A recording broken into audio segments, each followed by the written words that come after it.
fine. Thank you. Okay, welcome back, everybody. We are in our final slot where we, I suppose, start to synthesize some of the issues that we've been looking at over the last 2 days. I have a great panel with me, and we're going to be exploring options for change and modernizing public finance. So let me introduce you to them. We have 2 people that are going to be joining us pre-recorded. And that's Mampo Modise, who is the DDG for Public Finance, and Richard Allen, who is an international consultant on public finance. You'll see their bios. These are both 2 very impressive people. And Mampo holds the opportunity and the burden of being in charge of public finance in Treasury. And Richard Allen has worked in, I think, advised more than 80 countries' governments. So he's been around and has got lots to share with us. In the studio with me, I have 3, I shouldn't call you veterans, but 3 amazing individuals who have done so much work in public finance. On my far right, maybe that's a bit unfair, Andrew, it's probably more on my left, but seated on my right is Andrew Donaldson, who is currently a senior research associate at Saldru in UCT. I don't think you even need any introduction, Andrew. You have served in so many roles, both heading up public finance and the budget office and GTAC, and have really been so instrumental in many of the reforms which we've seen in our country's public finance system. So a very warm welcome to you. Next to Andrew, on his left, is Renette Engeler, who I don't think needs an introduction because you saw her yesterday. It's good that you're sitting in between, Renette, because in some ways you do, in between policy and finance, which is the essence of spending reviews. So a very warm welcome to you. And then on Renette's left and my right is Professor Tanya Ajam, who is from the University of Stellenbosch, where she is a professor in public policy, finance, and economics. She has served on a number of commissions and has got fascinating insights in how we navigate reform in this space. And then let me also introduce to you our online guest, Richard Allen, brilliant, who is joining us from the cloud. But he is currently a visiting academic at Wits University, and he's a public finance expert and has worked in a number of countries, donor organizations around the world, advising governments on public finance reform. And he's got a PhD from the London School of Economics, which I think in anybody's book is super impressive. So let me welcome you all. I was introducing Philip. I hope you got that, Philip. I was reading from your bio, but maybe we're not using your name. I'm sorry. You are most welcome. And you're joining us online. This flatters me much more than it flatters Richard. I'm going to get started with you, Andrew. You are not immune to making nice statements to get us thinking.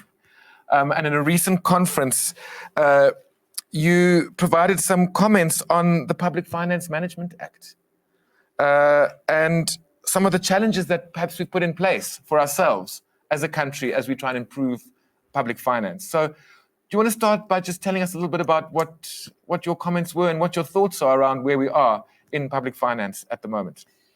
No, I suppose the key point I'm trying to make is that financial modernization is a two-edged sword. It brings better information if you're constructing accounts on an accrual basis, if you've got more detailed information. That certainly is an asset from a management point of view.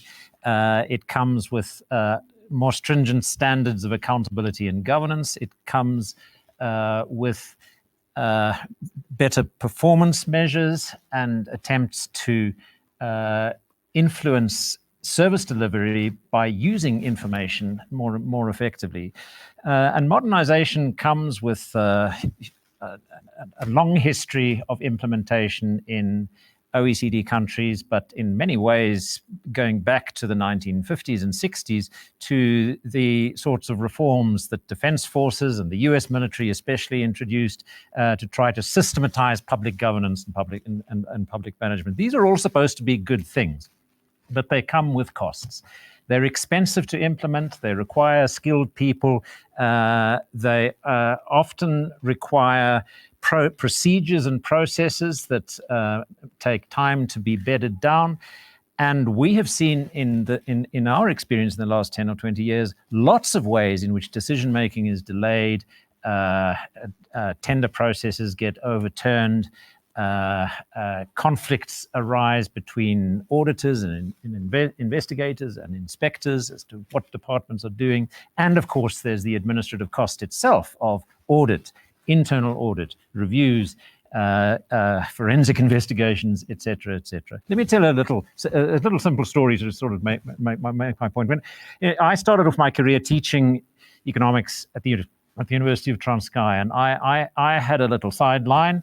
I did some work as a consultant for the National Planning Committee of the Transkei government. That sounds very grand. What it meant was that the secretary of the committee from time to time would phone me up and say, look, these schools in this area need more classrooms, maybe a science block.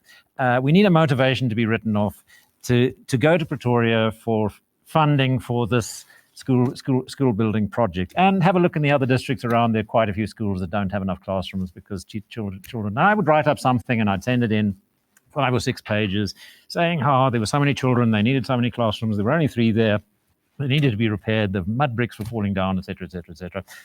And I'd send in a bill for a few hours of work. And that would be sent off to Pretoria, and some committee there would sort of decide, well, let's send some more money to Transkei, discretionary allocations from an account in the Foreign Affairs Department.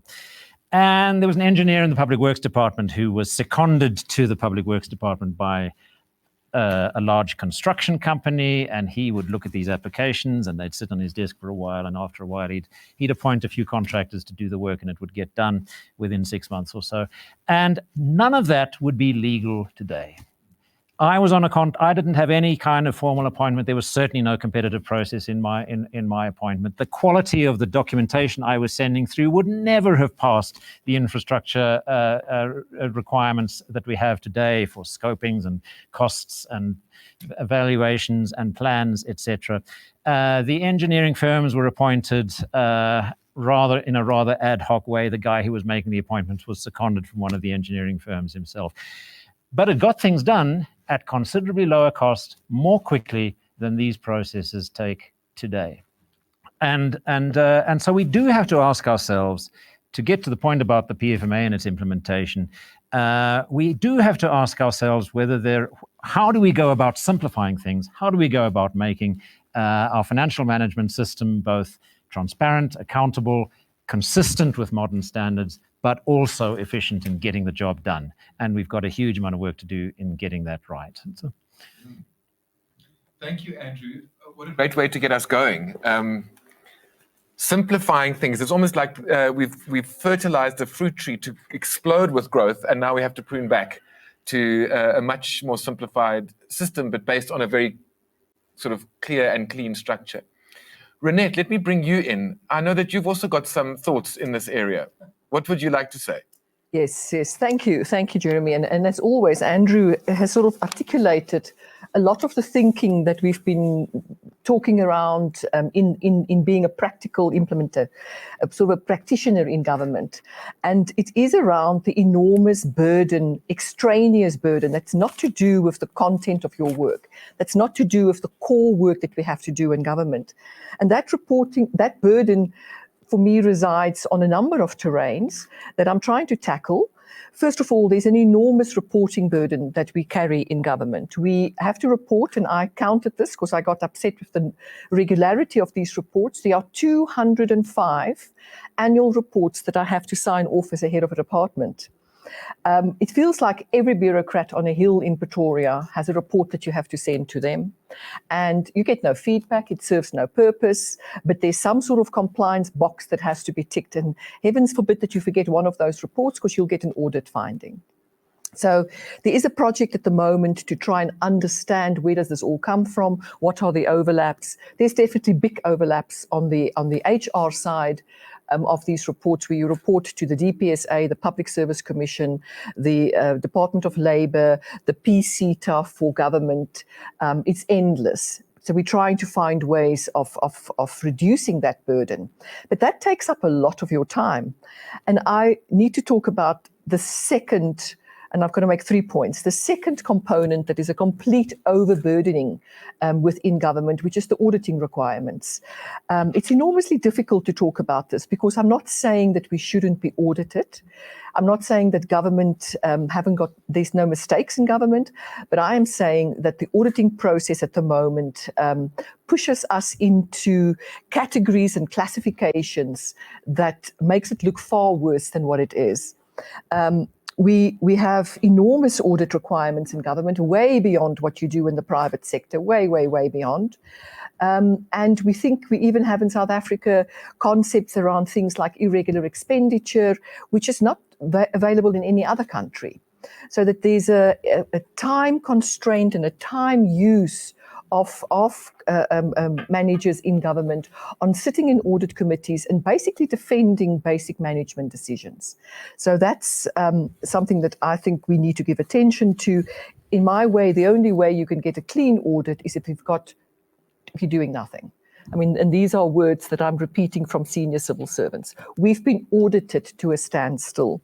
I'm not saying that we don't need to do financial auditing, but there's something else that has grown in government that is just such a burden you can't move.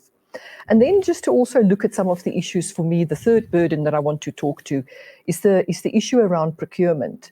And at this point, I now have, with engineering help, et cetera, automated our procurement processes as far as possible. But it means it's 85 steps that you've got to keep your eye on. And if you lose one of those steps, you will have an audit finding.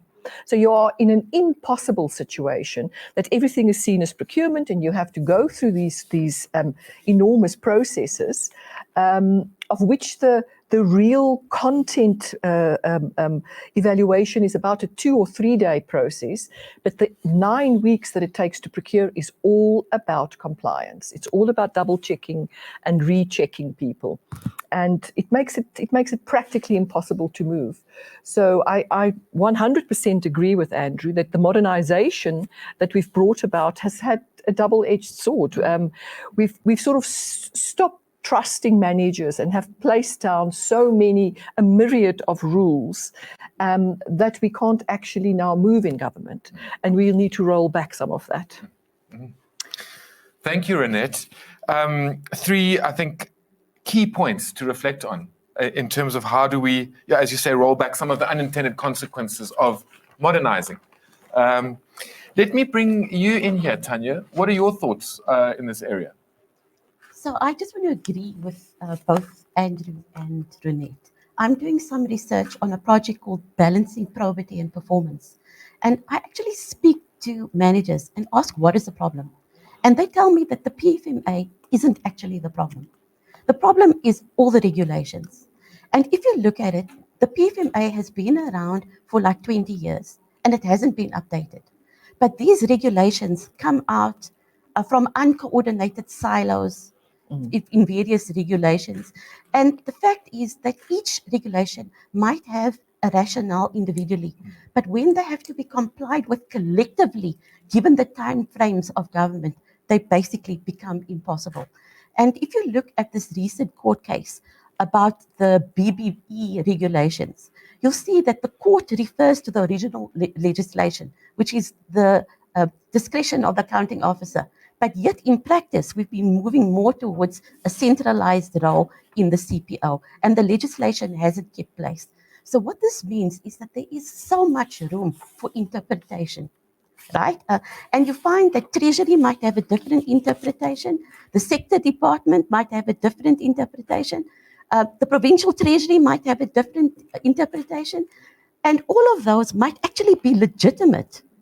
But at the end of the day, it's the AG's interpretation that counts. Right? Okay, so I think that that's one area. Second of all, we are trying to achieve too many objectives with one instrument, like for example, supply chain management, right? So supply chain management is not only about value for money, it's also about BBE, it's also about local content. And so we pass all of these regulations, but there is very little capacity to enforce it. So for example, I interview officials, they say, we accept the declaration of bidders, but at the end of the day, we know the stuff comes from China. So we actually pretend to enforce regulations, but at the end of the day, they're not achieving the objectives. And so we have the worst of all worlds. Those who want to comply spend so much and they can't deliver. And those who aren't interested in complying, they steal anyway, right? So I ask myself, why is it that we've got this Rolls Royce of AG? We audit so much, but at the end of the day, we still have state capture. So state capture has happened even when you have a clean audit. So this tells me that there's too much emphasis on a clean audit, and there's not enough emphasis on good, effective day-to-day financial management. And we don't distinguish between a real risk and an audit technicality. And more careers and political projects are resting on a clean audit. And a clean audit was never meant to do that, not if it's going to sacrifice service delivery. So those were my thoughts. Thank you very much, Tanya. Let me. You're getting the emojis. Let me invite our online guest, Philip Krause, to come in here as well. You've heard your fellow panelists. What are your thoughts on this area? Well, thanks. Firstly, I think this is a really interesting discussion. As somebody who is looking at the developments in South Africa as a sympathetic observer, but still an observer, not a participant, I think there are a couple of things that strike me about the comments from the panel. The first one is, to what extent do we think this is an instance of reforms that are sort of that were misconceived from the beginning versus a degree of fine-tuning that is just going to be inevitable, even if the reforms themselves are quite successful?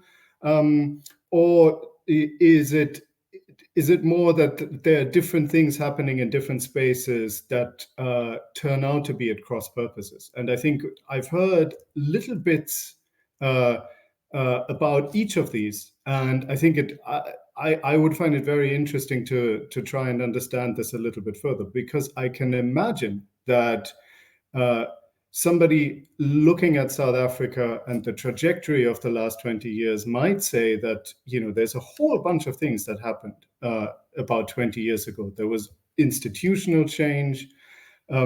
National Treasury as such was created.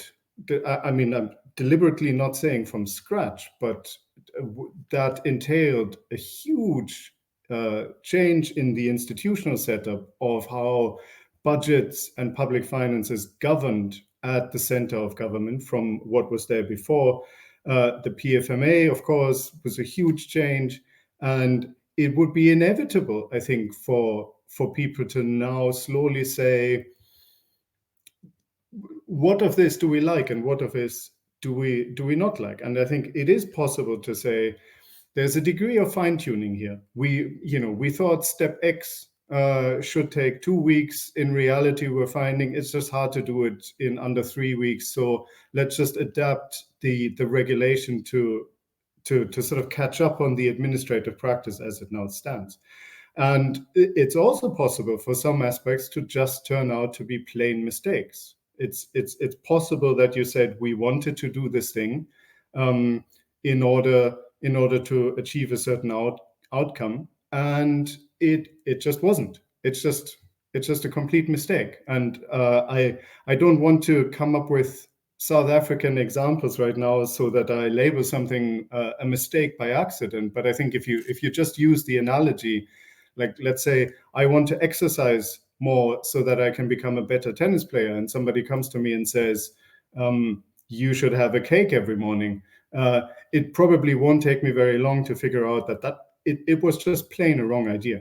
And I'm not sure at the end of the day which of those you are trying to refer to here when you're saying there's some things that would need to be rolled back. And then let me just make one final, or raise a final sort of question on this, which is different parts of a system working at cross purposes, where I think, again, it's entirely possible for one ministry or one department to say, we are doing this because that's how we get closer to our objectives. And then somebody else is saying, yes, but, we also, one side is saying we are very concerned with efficiency and effectiveness of public spending, and another branch is saying we are very concerned with the probity of public spending, and we are very concerned with corruption. And if it is an instance of that, then I think your response to the adjustment ought to be a little bit different, because those are legitimate objectives that we find in a lot of different countries. And I think there are a lot of countries that are struggling with, let's say, informality in the public sector and corruption and the use of public office for private gain in the public sector, where you find that the regulations are not the problem. And so you then often have situations where if you are a manager in the public sector and you want to be successful in the sense of you want to deliver on your mandate, it might be inevitable that you're breaking some rules because they are just so impossible to follow. And the only effect that has is that political fights are then being fought over, well, we can always get so-and-so because we know that they are a little bit, there's some specks of dirt on their white vest that we can get them on, but it's not really an instrument that is meant to be used against the worst abuses in the same way. And I'm saying this from a global comparative perspective. You can decide to what extent that applies to South Africa today or has applied to South Africa over the last decade. But I think it's a very, very interesting question, because the answer of how you move on from here is not entirely obvious. Great. Thank you very much, Philip. I think quite an interesting kind of throwing the ball back to us is, so we've had these years of experience. We've had some unintended consequences. We've learned something. And as Philip's saying, what are fine tunings? What are mistakes? And what are perhaps, I don't know whether one can call it crashes at the intersection of multiple objectives. And also just building on the point that you made, Tanya, is, it's almost like regulations get fired from positions, and then it turns out into a war on the field because the bigger picture seems to be missing. So how we mediate some of these complexities. Let me throw this to the three of you. I could do it in order, or I could ask who would like to go first. It looks like it's you, Andrew. I think Tanya said a very important thing, which is that it's not so much the PFMA, it's the regulations, the instructions, and one can add to that quite a lot of what has found its way into regulations and instructions was written originally as advice, guidance notes, good practice, but auditors don't like good practice notes because you can't audit against that, and when something goes wrong somewhere, then it gets turned into a regulation. A big problem with much of the regulatory environment, especially that relates to procurement processes, is that it's written as generic code and applied right across government, where there is enormous diversity. The difference between a major construction contract and pharmaceutical suppliers and a health system and so on. I mean, all of these need their own systems and processes. Now, that brings me to this point, which underlies what I think all of us have said here, which is about trust. So we've built institutions of control and regulation and oversight and so on the presumption that everybody is to be suspected. And it's incredibly hard to build good governance and efficient governance if the presumption is that that nobody can be trusted. Philip is saying effectively, well, these are issues that every country fights with, struggles over. There's impropriety. There are things that absolutely need to be attacked. There is corruption, and it has to be addressed. But how do you build a system of trust while at the same time fighting fraud and corruption?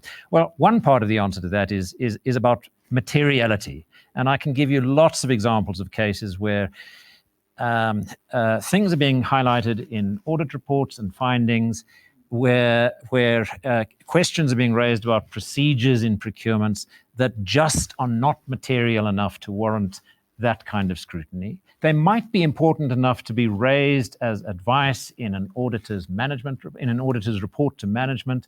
They might be important elements in improving things next time round, in the role of audit and reports in capacity building.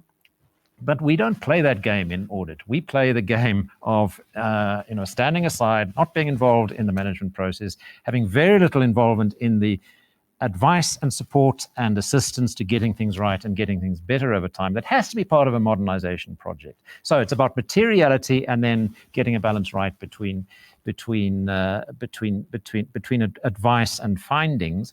And then thirdly, I want to say something about decentralization, because this is for me, the costs are far more manageable in national and provincial departments, public entities that have rather more of the capacity that's needed to modernize their systems and so on. But the price that is being paid in dysfunctionality and delays in decision making, capital budgets that don't get spent, infrastructure that doesn't get maintained at the local government level, where budgets are quite small, capacity is thin, there are difficult issues in small towns, dealing with different constituencies and so on. The price that we're paying in non-delivery in municipalities because of our modernization project is enormous.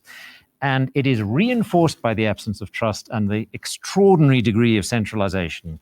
Instructions that come down from COGTA, instructions that come down from Treasury as to how everything should be done, the reports that have to be compiled, the formats that have to be adhered to, the decision processes that have to be followed in a standardized way right across the system, which in my view is fundamentally unconstitutional. We have a constitution that recognizes municipalities as a sphere of government with their own accountability problems. We know there are lots of problems there. We think we can fix them from the center, but we can't. We've got to have the courage to decentralize. So.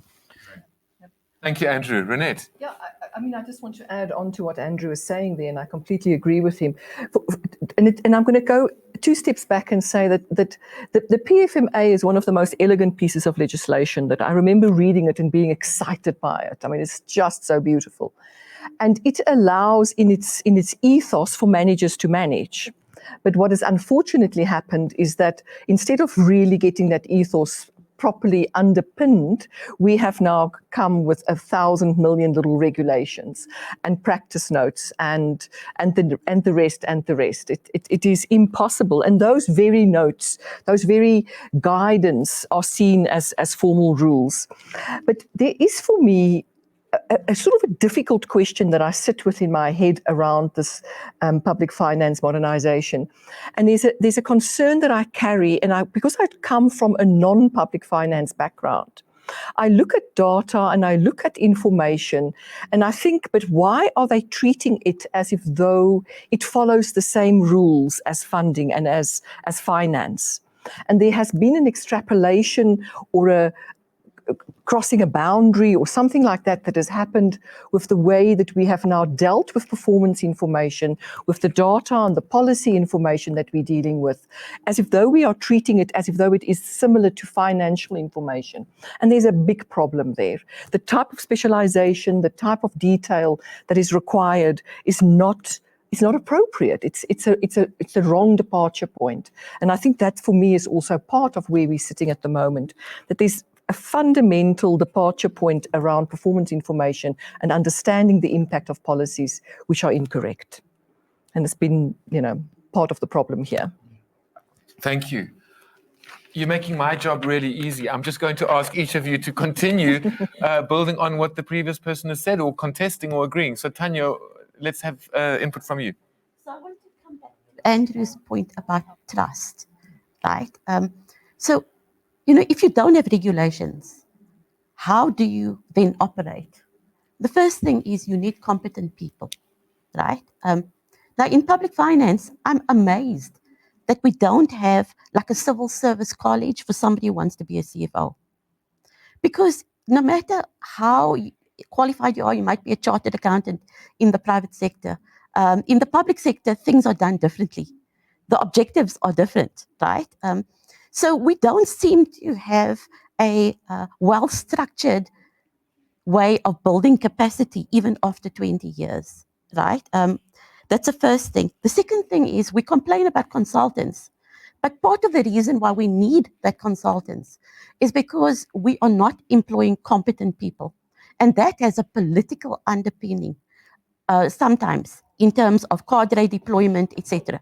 So we can do all the capacity building we like, but unless we make sure that we separate administrative appointments and political appointments, we are actually not getting far. And the consultants, we complain about them, but they're actually functional to the cadre deployment.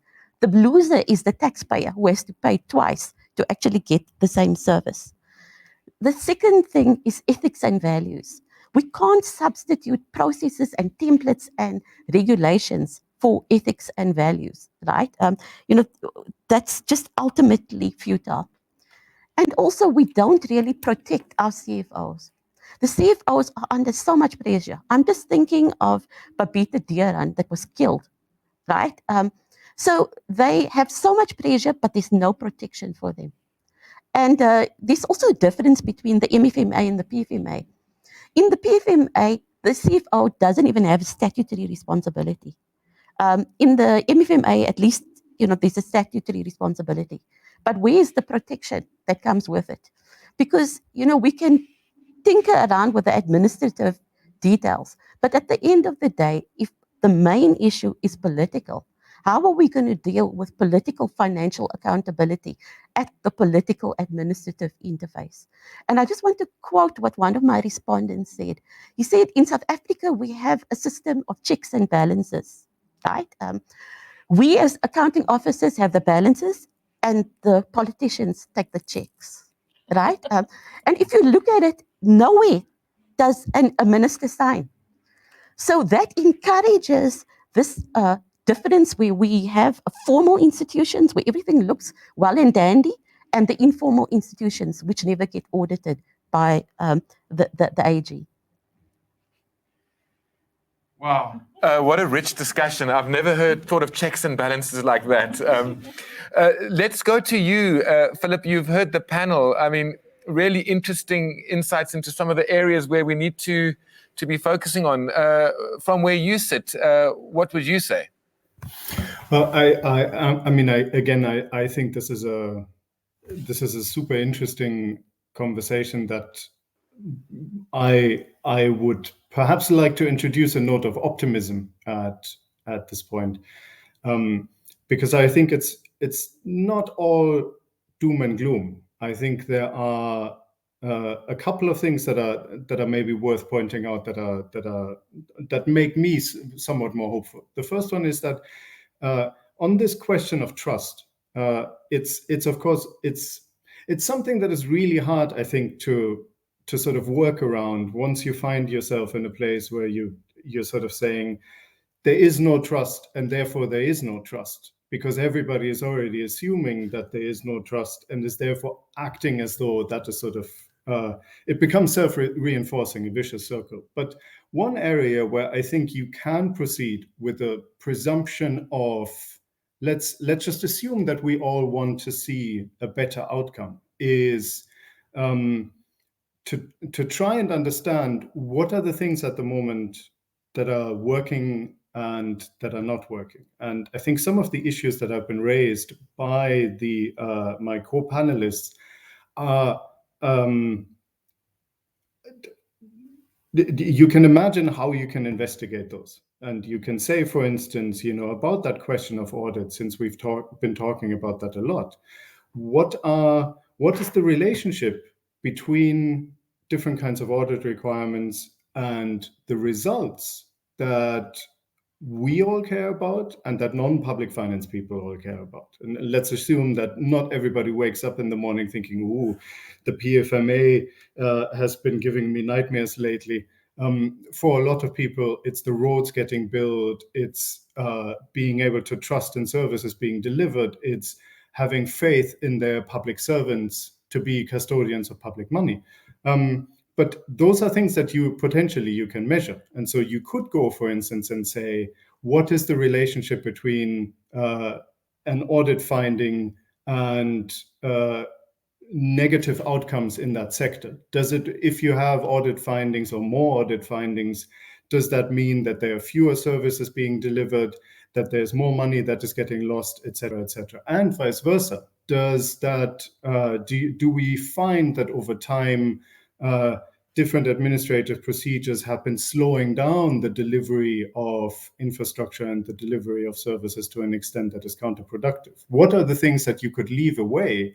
That and I think that at the end of the day is of course the squaring of the circle that you're all looking for, that or that we are all looking for, is what are the things that you could leave away, put aside, that would slow things down without damaging the probity and the integrity that you're interested in. And if you approach this with different stakeholders in the system in the spirit of, let's just see what we can find and what the facts are telling us in good faith, and then try to work through what the next steps might be, then that's obviously not going to be the silver bullet that fixes everything. But I think it's a good place to start, because then you're sort of presuming that everybody comes to a conversation with an interest in making things work better. And I, for one, would be very, very interested in finding out how that hangs together then with the other performance issues that might concern you at this point, where you're saying public spending and the quality of public spending expresses itself in a variety of different ways.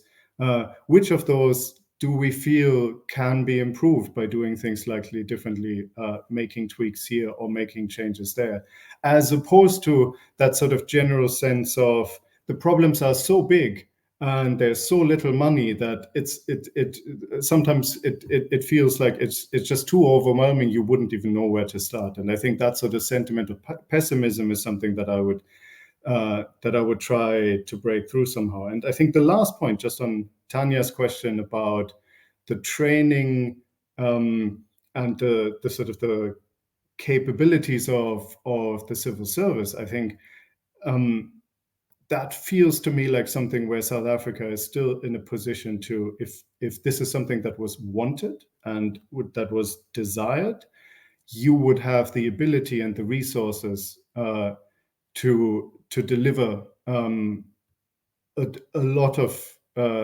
capacitation, training, and sort of spreading around of skills than you would find in a lot of other countries that where it just feels like it would be so hard to do these things, because there are just so few people with the right kinds of skills to even start the training exercises and setting up civil service training programs, et cetera, et cetera. And I think you're in a great position there to do something about it, if that was something that you wanted to do. Thanks. Thank you, Philip. Renette, I can't help smiling, because in some ways we're coming full circle, where Philip is saying, well, let's look at what the data is telling us. Can we see the patterns and move from there? We are going to take one more round of inputs from the panel, and we're actually also going to bring in our pre-recorded messages at the end. So what I'm going to invite the panelists to do is just talk about, so what do we do next? It is, and Philip, you've kind of teed us up for this closing round, is, what can we do? because it feels overwhelming. Andrew. So I'd like to say something about what needs to be done that links to the broader theme of this workshop, which is the contribution that spending reviews can make. But let me start with another little sort of comparative story from my experience 40 years ago and how things are now. And this is not to do with anything in financial management. It's got to do with what gets published in annual reports. In the 1980s, when I was working on public finances and trying to make sense of what was going on in government and service delivery and education and other areas, the annual reports of departments basically contained quite lengthy narrative accounts of the activities of all the different sections of a department, and a few financial tables, and then quite a lot of statistical information set out in an appendix that provided the statistics, the administrative data that was made public. I'm sure there was lots that wasn't, for the function in question. Now, how does that compare with a departmental annual report today? Instead, what we have today is a long pro forma section on performance against the measurable objectives that have been identified in the annual performance plan that are linked to the medium-term strategic plan, tables and tables in matrix format that are indigestible and that tell you almost nothing about what actually gets done, except maybe for some target indicators, but we all know that the targets get chosen so that they don't reflect badly on a department and tell very little about what the department actually does. Then we have pages and pages of financial information organized in modern accounting terms that tells you nothing about program delivery. There's an appropriation statement that provides the program breakdown, but the program breakdown of the appropriation statement is nowhere near detailed enough to provide information on individual programs. You can't go to the report of the Department of Health and find out what gets spent per hospital. You might get some information on some sub-programs, et cetera, et cetera, et cetera. Lots of financial information, and that statistical annex of administrative data that was so helpful in the research that I did in the 1980s in almost all areas of public administration doesn't exist anymore. And it partly doesn't exist because the law requires the financial information, and performance against these performance and annual planning requirements, it doesn't require the statistical annex, so it doesn't get done. Well, we need to reverse that. I mean, that's an outcome of a modernization that has gone bad, that results in much less useful information in annual reports than we need, and even in some areas than we had before.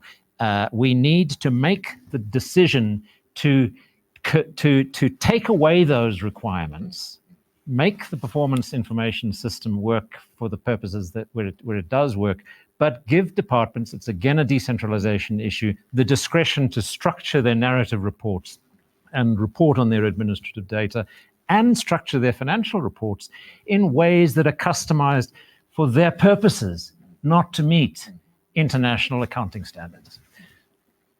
Great. Thanks, Andrew. Renette? Ooh, I love that. Yeah. Love that.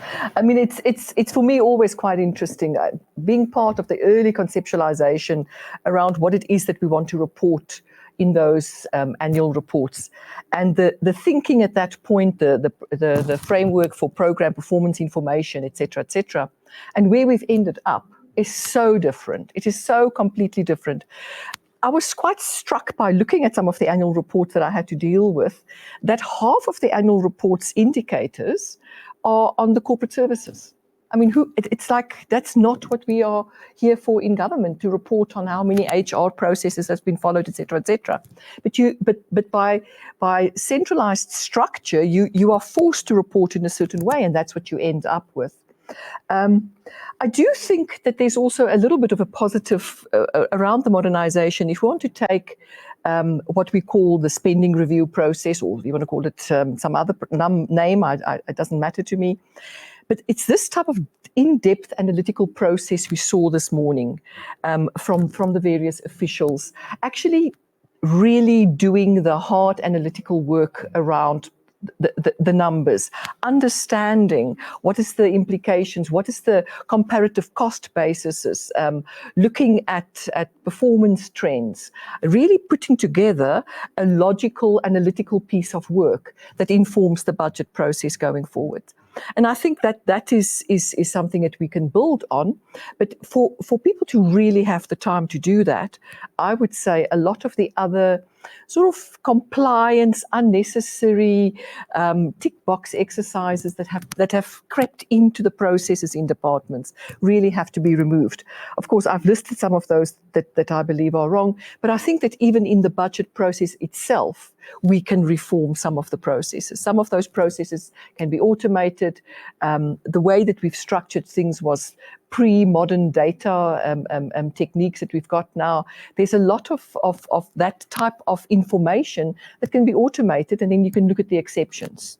And that really will allow people to have time to do this in-depth analytical work. So there is a little bit of a light at the end of the tunnel, but we've got to continue doing this. Great. Tanya? Yeah, so maybe if I can speak to some of the points that Philip raised about with 2020 hindsight, what would we change? Where do we tweak? So I think that we should go through a process of PFMA review. When we drafted the PFMA, everything was so new. We didn't actually even know how many entities there were in this country. But now we have 20 years of experience. And so I think that when changes are made to the Act, it must be based on an analysis. And that analysis needs to be a conversation. We need to listen to the people in the very big departments like health and education. Because when you are managing like thousands of service delivery points, and you have to think about the finances, that is a completely different story than if you're sitting in a policy department in Pretoria, right?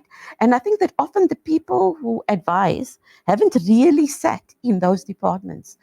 I agree that we have so many skills. I think our practitioners are brilliant. They have the skills and experience to try and improve things. They don't want to get rid of probity and performance, but there needs to be a lot more conversation among regulators themselves, and then between the regulators and those who are regulated.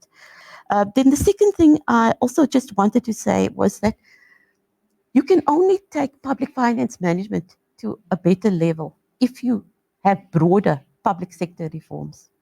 To quote my guru, Alan Schick, you can only budget for performance if you manage for performance. Now, when I look at the implicit theory of change around South Africa's reforms, it has been almost as if we can use the budget tail to wag the service delivery dog, right? But that can't happen, right? It can maybe create some incentive, but at the end of the day, we have to address those other things. And we know what those other things are because they are in the NDP. Right? So we don't need yet another round of research. We actually know exactly what those are. And then my final point relates to the spending reviews are great for informing budget decisions within the executive, but we also need to have parliamentary processes that take up that information in the legislative budget process as well, especially when it comes to hard decisions like savings cuts, as opposed to just efficiency improvements. And the larger those cuts, the more contentious they are, and the more they need to be politically discussed.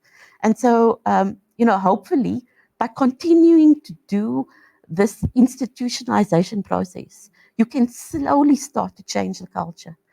Changing culture of government is never an event. It's always going to be a process. And when you have the confluence of the right factors with the technical administrative work, that's when you see change, right? And I think that South Africa, like many other countries around the globe, we're going to see changing configurations, and there might actually be a room for take-up. Wonderful. Thank you, Tanya. You are setting us up with a nice bridge on the optimism theme. And Philip, let me offer you a chance just to make your last comments, and then I'm just checking with the team that they have got our 2 pre-recorded inputs that will come in after Philip, and that will bring us to the end of our panel discussion. Philip, over to you. Sure, thank you. I mean, I loved the last set of interventions, and I think as a German originally, I'd be remiss if I didn't endorse Andrew's point from slightly earlier about empowering subnational entities. That to a certain extent, it's very difficult to imagine how you would be able to solve what ultimately is sort of a question of broad-based maintenance of sort of public finance and public administrative standards of quality from one central entity. I don't think that's a South African challenge. It's a universal challenge. And coming from a country where the subnational entities very often have been around for 1,000 years before there ever was a central government. It's for me, it's sometimes difficult to wrap my head around the idea that you would even design it from scratch in such a way that a lot of decision making and regulation is centralized at the national level in a multi tens of millions of inhabitants sort of complex 21st century economy. It's hard to see how that would really work smoothly in practice. On the other hand, that tension between having a certain set of political requirements, or in South Africa, as is the case in Germany, incidentally, constitutional requirements that as a citizen it shouldn't really matter where you live. You're always entitled to the same set of services and the same quality of government ultimately. If you liberate subnational entities to go out on their own and adapt themselves to the circumstances that they face and be entrepreneurial, some of them are going to mess up, and some of them are going to do that in a way that is going to cause political problems at some point. And but then again, this is a dynamic where you can look at lots and lots of countries and to try and see how have they dealt with these particular issues. And even though there isn't a silver bullet, there are certainly strategies for coping, if that's maybe a good way of putting it. And then I think I would be curious to see what you would think about as the next steps, practical next steps, in terms of wanting to take something specific out of the conversation of the last 2 days and say, the sort of the famous 3 things that you want to start working on next week. And I can see some interesting themes and interesting thoughts emerging there, and I think it would be really nice to see some of those ideas being pursued further in a practical manner. Fantastic. Thank you. Thank you, Philip. Let's go to our first pre-recorded message, which is coming from Richard Allen. Okay, thank you very much, and good morning. I'm very glad to be with you remotely, if not in reality. So I'm going to talk a little bit about what ministries of finance can do to modernize themselves. And I think in South Africa, you did a huge amount in the 1990s when Trevor Manuel created the new National Treasury.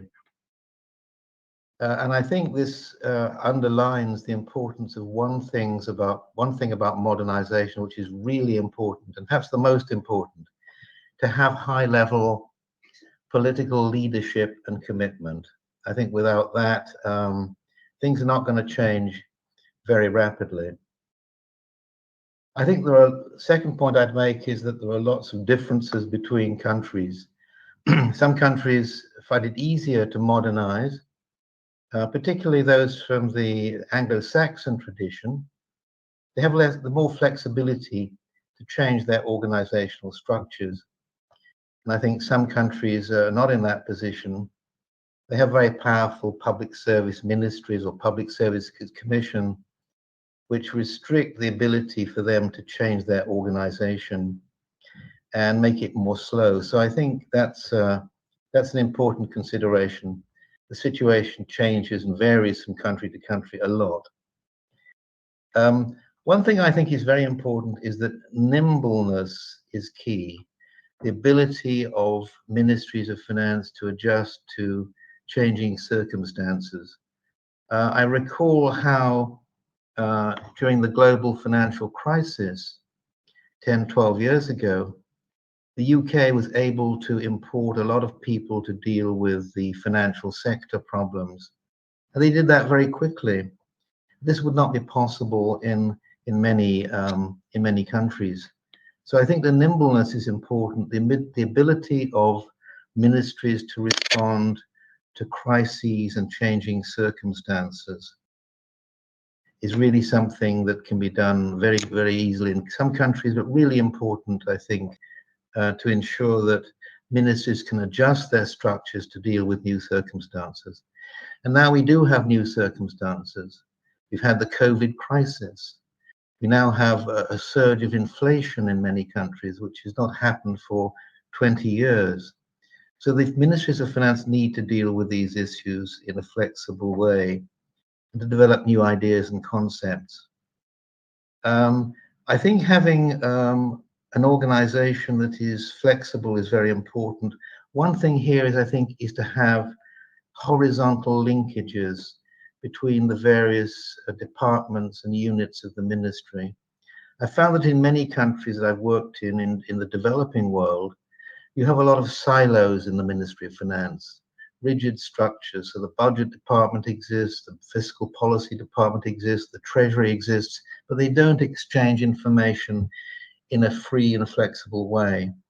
And I think countries that have been successful with their ministries of finance have a lot of horizontal linkages between the various departments so that they can deal with issues like the preparation of the budget, for example, in a flexible way by joining together the various units and talking together and exchanging information and ideas. Another important thing, I think, is to have a very strong management team. You find in some developing countries that the minister, the top person in the organization, takes all the decisions on matters small and great.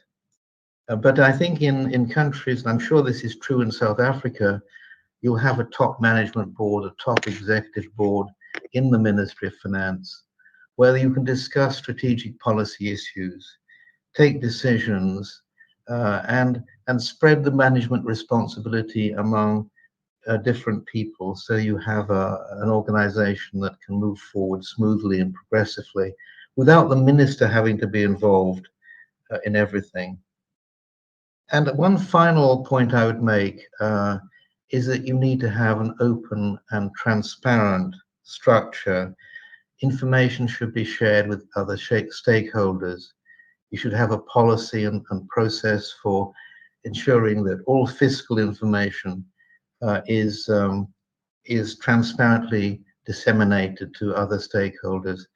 There's been a lot of changes here, I think, over the last 10 or 15 years since the global financial crisis. A lot has been done to improve fiscal transparency. There are tools you can use, for example, the IMF's Fiscal Transparency Code, to undertake fiscal transparency assessments to ensure that your information is properly disseminated both within the Ministry of Finance and to outside stakeholders, other ministries, international organizations, civil society organizations, journalists, the parliament, all relevant bodies that need to be informed about public finance.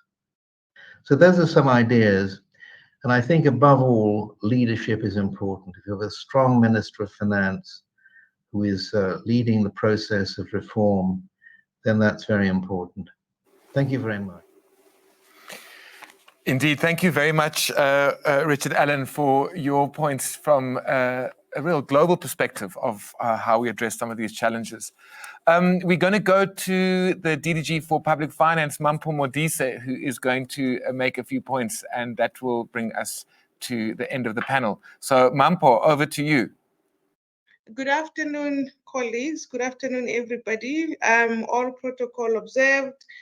Thank you so much for having me this afternoon. It is so unfortunate that I cannot join you physically for this panel discussion, but I am without a doubt know that it's going to be a very useful and a very fruitful conversations. I looked at the panel members that are there, and there's all of them I respect very much, and I know that they are experts in this subject. So basically, the question that I'll be attempting to resolve today is how do we modernize the public finances? And I think for me, the first critical thing is how do we get the people with the right skills and right qualifications to be part of the teams that deals with public finance management? How do we get universities, how do we get TVET colleges to assist in shaping the public management programs that they have, such that when the students come on board, it is much easier for them to understand what public finance management is, but to also assist in bringing new ideas and innovative ideas into the system. I think that is definitely going to assist us. The second thing that I have experienced as a bit of a hindrance in modernizing the public finance systems is that we deal with such significant data.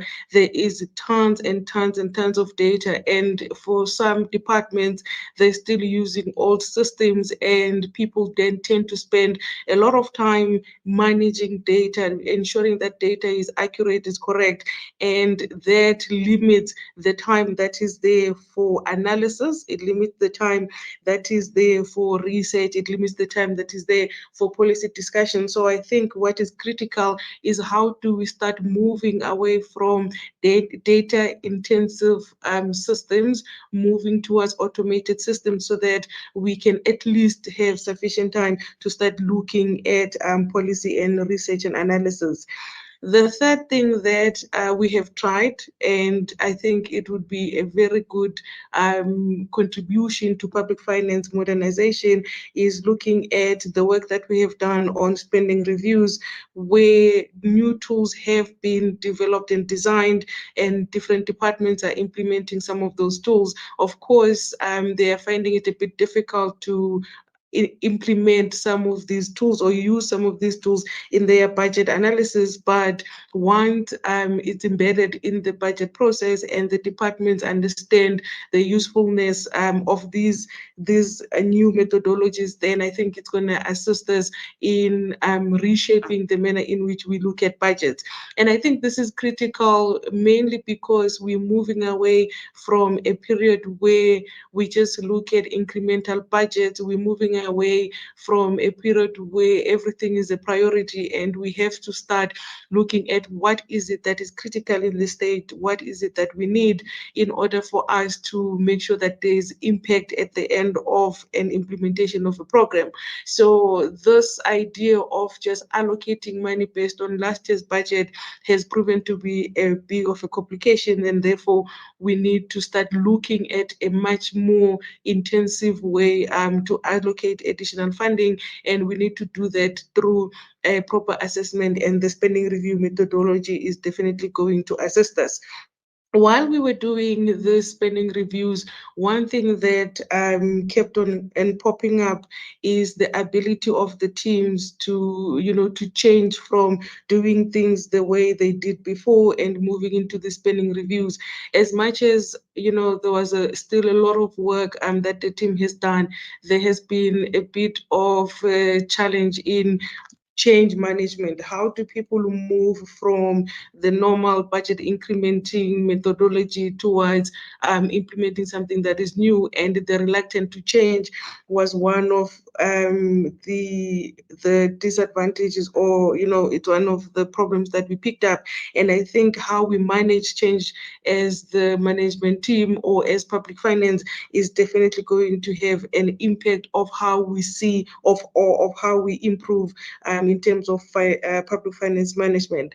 The second last one that I think is quite critical is how do we review the regulations and the legal frameworks that we have, because currently what what we tend to do is that we overburden the system with all of these regulations and legal frameworks.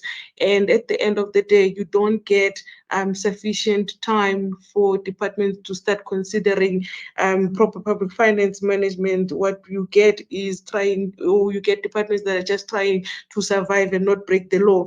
So with these complexities of regulations and the legal framework, if we can simplify them, but of course taking into consideration their reason for existence to start off with, but implementation mustn't be burdensome. If we can also work on these regulations and legal frameworks, I think that would be a much greater step towards modernizing how we deal with public finance. And the last one that we will consider, and this is quite interesting and fun for me, is to start looking at what or how other countries are moving towards or are changing the way in which they look at public finances, their experiences, the advantages of the systems that they have, the disadvantages of those systems. I think learning from country experiences can be of a great deal, because even when we did the spending reviews, the first thing that we did was to look at country comparisons and what is it that we can learn from different countries and incorporate that into our methodologies. If we can also look at how they're modernizing their public finances, then I think it would be very good for South Africa to just have a look at this. It's not a commitment yet, but let's learn from what other countries have done. There's no point in wanting to make mistakes all the time. You can learn from other people's mistakes and you don't have to make the same mistakes, so you're saving yourself time. So colleagues, I think for me, these are the critical areas where one must focus on when thinking about public finance modernization. Thank you so much. Well, wishing you all the best for the rest of the sessions, and I will definitely be speaking to the team just to get the recordings, because I really do want to understand what other panelists have to say, and I think it will definitely help in shaping the way in which one thinks about public finance modernization. Thank you so much. Have an awesome day. You, Mampo. Thank you for wishing us well on a conference we've just had. I think we would have loved to have had you in person, and the points that you raise are indeed the issues that we've been discussing. So I'm sure you will enjoy watching the recording. Let me thank the panel very much for such an interesting and enriching discussion. The chat is full of interesting reflections and appreciation for this panel discussion. So if we start with thanking Mampo and thanking very much Richard Allen, thanking Philip Krause online, and thanking my three guests who are in the studio, Tanya Ajam, Renette Engeler, and Andrew Donaldson. Thank you so much. Really interesting food for thought. We are getting out of this knot and starting to do something. Perhaps the terms are more about innovative contextualization rather than modernization. We need to respond to where we are, not where we thought we should be. Perhaps that's the only way we get there, is by looking at what's happening and designing something that's appropriate for where we're at, so that we can get to where we want to get to. So thank you very much, panel, for a great discussion. This is bringing us to the end of 2 days of fascinating discussion. I think I don't need to remind you what we've done, and more need to remind myself what we've done. But we started off yesterday with a welcome from Mbali and Renette from the perspective of PEPA and GTAC. And we started to look at the framing of what we were going to be talking about, which is acting on what we know. Spending reviews are great. They give us insights, they give us information, they give us intelligence, but what do we do with that? So that's what we've been exploring as a theme.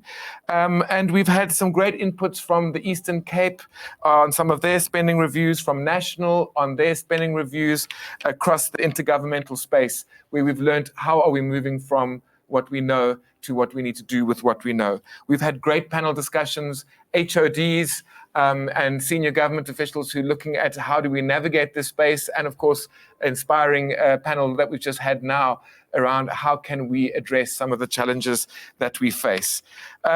We had a great debate as well, where we started to look at how do we mix evidence with persuasive argument in the way in which we make recommendations in to our principles, because it's one thing to know know something, and it's another to persuade people on the basis of evidence what are possible ways to act. I don't think I'm going to say any more, Mbali. I've got Mbali on my left, who is going to make some closing remarks and bring our conference to a close. Please don't forget there is a survey. It's in the reception area. You can click on it. Your feedback's really important. We like to know what stood out, how we can improve these sessions, and also where you are as we leave the Spending Review conference. So let me... Oh, yes, sorry, the winner. If we look at the live feed, I think there's only one person that we can talk about here who has been consistently right at the front. I think since yesterday afternoon, he took the lead and he has kept the path, and he is none other than Raymond. Raymond from Gauteng, you are the winner of the voucher to a weekend for 6 at Alpine Heath, Drakensberg. Have a lovely weekend away, and the team will be in touch with you around how that, the mechanics of that. But bravo to you. Thank you for being so engaged in the conference. Mbali, I think I can now really hand over to you. Thank you very much. Thanks. Thank you, Jeremy. What a journey this has been. But I think it also proves to us that if you set your mind and heart to something, the chances of it being impossible are slim to none. These past 2 days have been nothing short of amazing, insightful, encouraging, and last but not least, fun. It has been wonderful to hear all the hard work that is being put in by officials in terms of actioning their spending reviews and the recommendations of those spending reviews. They've taken us through their action plans, and they've been open with us with regards to the challenges that come with implementing these recommendations, because it doesn't always happen easily. Like I said in my welcoming address yesterday, it is one thing for a budget analyst to understand the reasons for weak performance of a program, but that knowledge needs to find its way into a range of decision-making processes.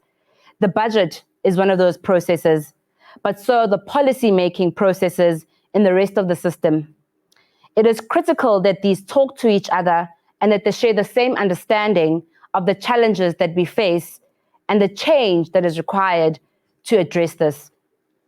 We know that within your workspaces, you want to do the right thing. You want to be more efficient, you want to be more effective and impactful. And the spending reviews are placing you in an impactful and powerful position to do so.